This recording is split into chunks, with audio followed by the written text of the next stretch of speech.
increase capacity and coverage.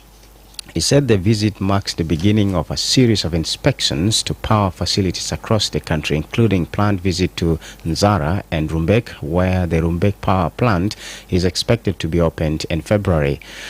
The minister reassured the public that despite existing challenges, the government remains committed to improving electricity supply, expanding coverage, and reducing outages through cooperation with private partners. The Central Equatorial State Council of Ministers has discussed a proposal to resume the implementation of the electronic tax or e-tax system aimed at improving revenue collection and financial accountability in the state. According to the State Minister of Information, Nyarsuk Patrick, the proposal was presented on Thursday by the State Minister of Finance and Planning following a security briefing during the council sitting.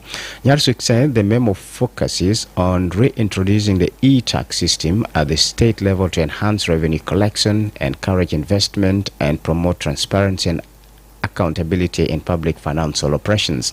He explained that the digital transformation of the revenue management system is expected to significantly improve the management of state resources and strengthen service delivery to the public. Nyarsuk added that the proposal was warmly received by the Council of Ministers, who made several inputs and amendments after deliberations. He said the memo has been sent back to the State Minister of Finance, Planning and Investment to incorporate the Council's recommendations before it is returned for further discussion and final approval. The International Organization for Migration, IOM, is leading efforts to protect communities in Bentiu from recurring floods through the construction of a 17.7-kilometer dike known as Site E in Unity State. The dike stretches from south of Bentiu along the Kwerbon Nyaldiu Road through the Pantianj Dorbor area and reaches the Thoumangar suburb in Ropkona County. It is designed to enclose flood-prone areas and safeguard communities that have been repeatedly displaced by rising waters. According to IOM officials, the dike has already strengthened food security and livelihoods, allowing local residents to safely engage in fishing activities, a vital source of income and nutrition. Once fully completed, the project aims to recover approximately 33 kilometers of land, creating space to host 150,000 households. It also seeks to restore submerged water yards and government infrastructure, improve access, and encourage families displaced by flooding to return home. The initiative is expected to benefit 16 counties across 5 states, supporting long-term recovery and resilience. Construction of the dike is ongoing, with further works planned to enhance its productive capacity.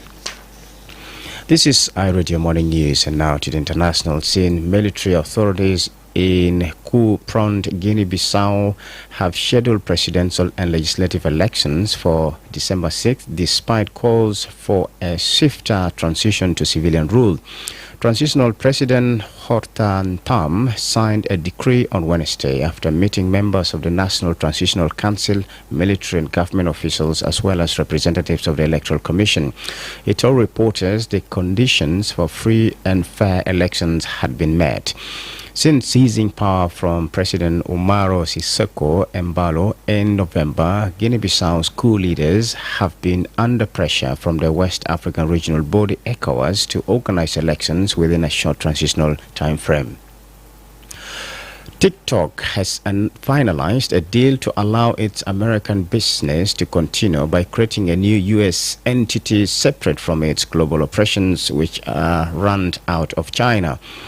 Under the deal, TikTok's success-defining algorithm will be retrained on U.S. user data only, which will be protected to meet American regulations. This means American user experience might change. The app was due to be banned in January 2025 if its Chinese owner, ByteDance, failed to spin off its American operations to U.S. investors, but President Donald Trump repeatedly postponed enforcement.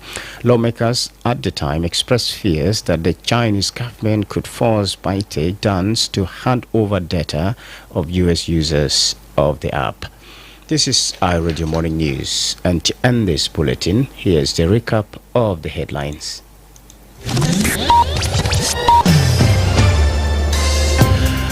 The Minister of Mining and Energy, Agok Makur, has called on Ezra Company to expand electricity production and distribution in Juba to improve power supply and meet growing demand.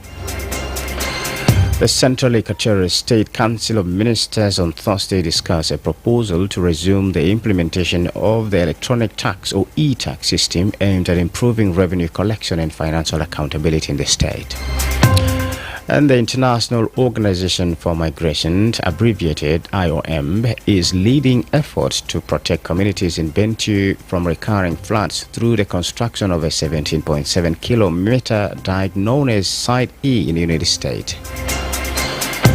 That's the end of iRadio Morning News. If there is a story or an event you'd like iRadio to cover or report about, please send us a text message at +211 925 287 It's also a WhatsApp number. Follow us on X at iRadio Juba, like our Facebook page iRadio, subscribe to our YouTube channel at iRadio South Sudan. You can also visit our website and listen to us online at www.iradio.org. Stay tuned for news in Arabic at 8 o'clock.